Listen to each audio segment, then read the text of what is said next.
So over the years, several people have asked, where did the other side of the wall poem come from? So this is my attempt to describe that entire process. Um, we will now jump in the Wayback Machine and go back to August of 2014. Um, Mordray, the then Kingdom Chronicler, August of 2014. Mordray, the then Kingdom Chronicler, shot me a note on Facebook Messenger. Um, I forget what day it was exactly. She says, I need some content for the Acorn. And I said, what do you need? She says, I need either the Pennsic or I need the end of the upcoming rain.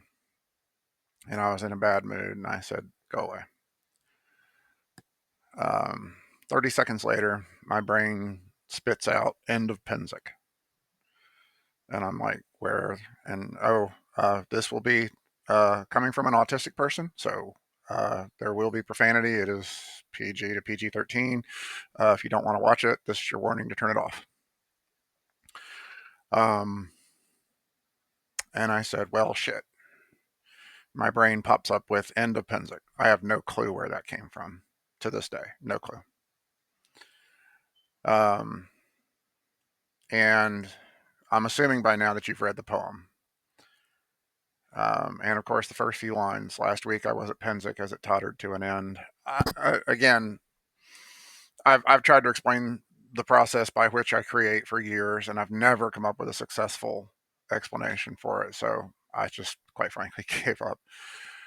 But this entire poem just pops into my head. Here's the first line. Here's the second line. Here's the third line. Here's the fourth line, and I'm already emotionally upset by it because I haven't finished it in my head. But I'm literally just like reading down the screen in my head, and here it is.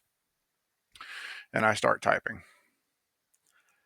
And I keep typing. I do the second stanza, and by the end of the third set of 4 lines, I'm already bawling like a child. I mean, screaming. My girlfriend is worried about me because I'm screaming. I can't even see the keyboard anymore. I can't even see the screen. I'm literally just sitting here typing.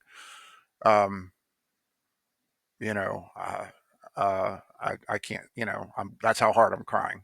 I can't even see the screen to type anymore. I'm just typing, and I hit a pause for about, I don't know, 30 seconds or so, and I realized that Facebook Messenger has been, how annoying it is, Facebook Messenger. It goes ding, ding, ding, ding every time you get a message. And I'm trying to type and I'm like, fuck, why, what? You know, and I look over and it's Marjorie and she's like, are you all right? Are you all right? Are you all right? And I'm typing at her and I'm like, shut up, shut up, shut up, shut up. I'm typing, I'm typing. So she shuts up and I keep typing. And I type and type and type and type and type. And finally I come to the end of it and I hit enter for the last time and I just slump back in my chair and I'm bawling and I can't, like I said, I still can't even see the screen. It takes me, I don't know, 5 or 6 minutes to sit back up and collect myself to the point where I can think or see straight again. And I copy the entire thing. And I said to Marjorie in Messenger, I say, well, this is what you asked for. Congratulations. And I copy paste her the whole thing. And 8 or 9 minutes go by. And I type at her, are you okay? And she comes back and says, shut up. Me and my kids are all still bawling. So it's one thing for me to think it's good. It's another thing for other people to be that emotionally distraught by something or emotionally affected by it.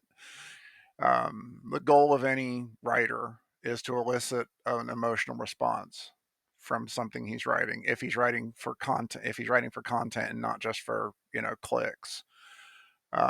My goal has always been to elicit an emotional response. It just turns out that the emotional response most of the time is people bawling like children. I didn't do that on purpose. I didn't set out to do it that way. I never have. But I will say that in order for a subject for me to bother want to write about a subject in the first place, it's got to be something worth. It's got to be something that affects me. And being autistic, there's not a lot, but for instance, writing all the shtick for War of the Wings. I've been friends with Mark and Alienor for a long time, and so it was easy for me to come up with storyline for them. Um, really, and again, not my words. Really good storyline that people actually liked, that cared about it, that wanted, that people would say like, "Where's the storyline for this year?" And I'm like, "I haven't written it yet. Just hang on." Um, the Notre Dame one, Alienor's Laurel is in stained glass basically, and Notre Dame caught fire, and she was panicking because well, lots of people were panicking because they thought the rose windows might be in danger of being destroyed, and I kept up with it all night. And about 3 o'clock the next morning, they said we're standing in Notre Dame, the fire's out, everything's okay, and I started writing, and people bawled like children. Well, that's basically what happened here.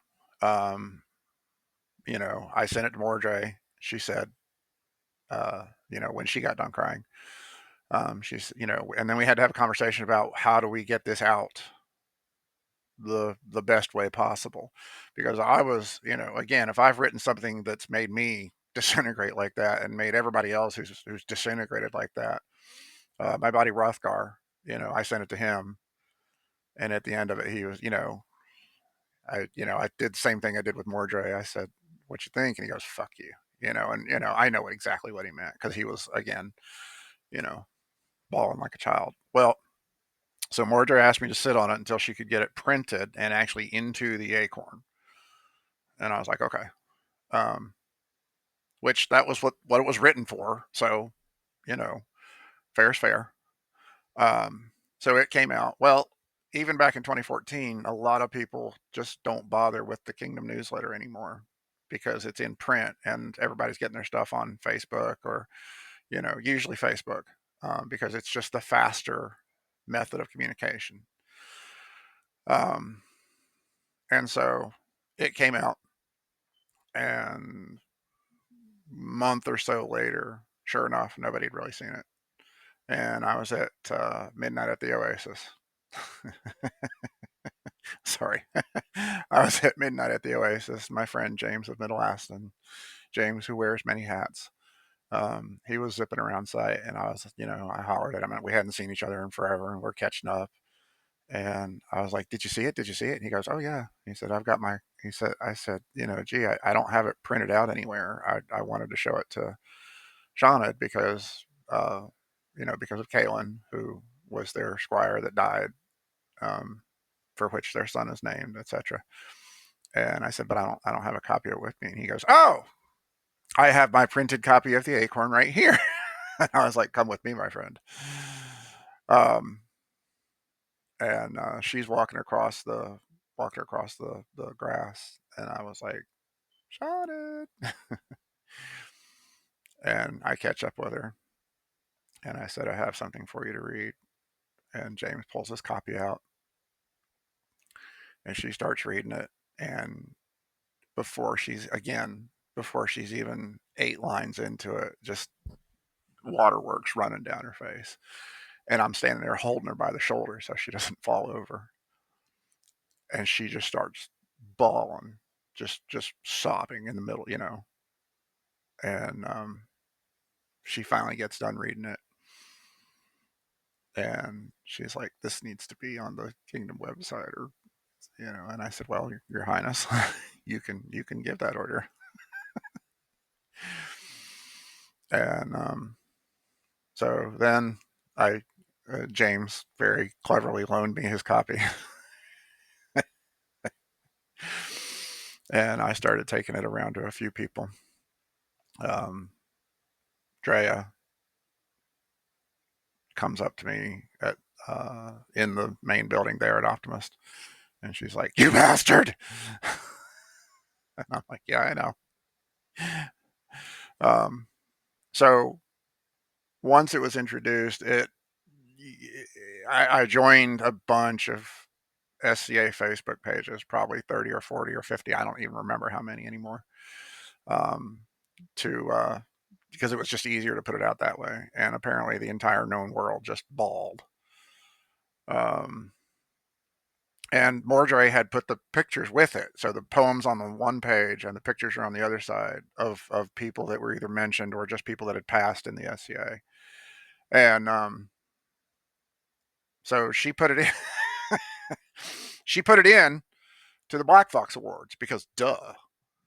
And 2014 was the year we found out that there was no there was no category for Kingdom newsletter of any sort.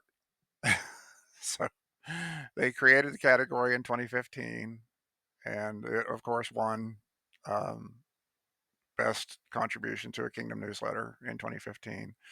That was my first Black Fox. I'm also the only person who's won 2 Black Fox awards in the same year, and that was by accident. I didn't do it. It was during the pandemic, and I was the Bardic Scald for uh, Barony in California, and 2 Kingdoms put stuff that I had put out. They put it in to their Kingdom newsletters, and I got Black Foxes for both of them. Um, so um, that's basically how that came to be. And then now we fast forward 10 years to 2025, and I'm working, and my manager has what he thinks is a brilliant idea. And I was telling him about this, and he said, you should get the pictures to,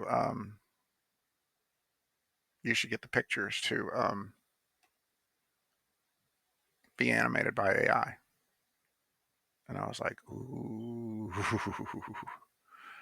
because as many people as got, made to bawl like children for the paper copy. Um, oh yeah. So I had to do a little bit of work, and it cost a little bit of money. But the 2025 edition is on YouTube now. It's called The Other Side of the Wall at Pennsic 2025 edition. And it about halfway through where you hear my voice say, and then I looked around and saw, and a chill came over the scene, is when I deliberately, up until then, I had still picture, still picture, still picture, and then I started animating them. And so you get to see Courtney smile and wave and turn around and walk away. You get to see Rich smile and turn around and walk away, et cetera, et cetera, et cetera.